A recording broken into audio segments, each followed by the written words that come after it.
I think that if it wouldn't be the Israel lobby, Israel would have been today a better place to live in.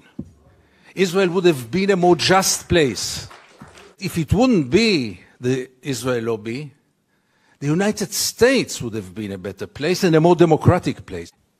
There are two ways to deal with him. One is to supply him with money and he will go and buy more drugs. He will be very grateful to you. He will appreciate you. He will tell you, you love me, you are my friend, you are my best friend. The other way is to send him to a rehabilitation center. He will be so mad at you. But what is real care? And what is real love? And what is real friendship? And does anyone in this hall have the slightest doubt that Israel is occupation addicted? And reality is that there is no chance for a change from within the Israeli society. The Israeli society had surrounded itself with shields, with walls, not only physical walls, but also mental walls. The only hope is for an international intervention from Washington, from the United States, from the EU, because the Israeli society is by far today too brainwashed.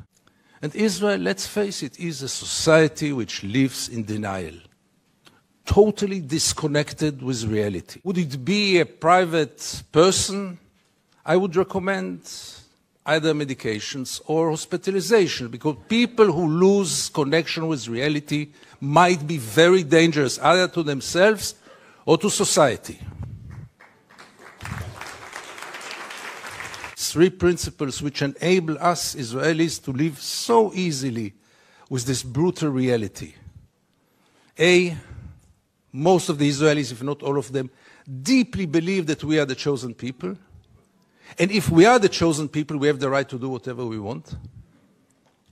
B, there was never in history an occupation in which the occupier presented himself as the victim.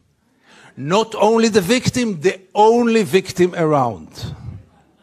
This also enables any Israeli to live in peace because we are the victims. The third set of values is the most dangerous one, and this is the systematic dehumanization of the Palestinians, which enable us Israelis to live in peace with everything, because if they are not human beings like us, then there is not really a question of human rights. Is it good for Israel? No, it's very corrupting. Because as long as the United States enable Israel to continue, why would Israelis go for a change? You should have seen Israel in the days when Gaza was bombed, when the beaches were crowded, the helicopters were passing on their way to bomb Gaza. The Israeli TV hardly showed photos from there. Newspapers hardly wrote anything. I wrote one article about the responsibility of the pilots, and I needed to use bodyguards to get out of my home after this.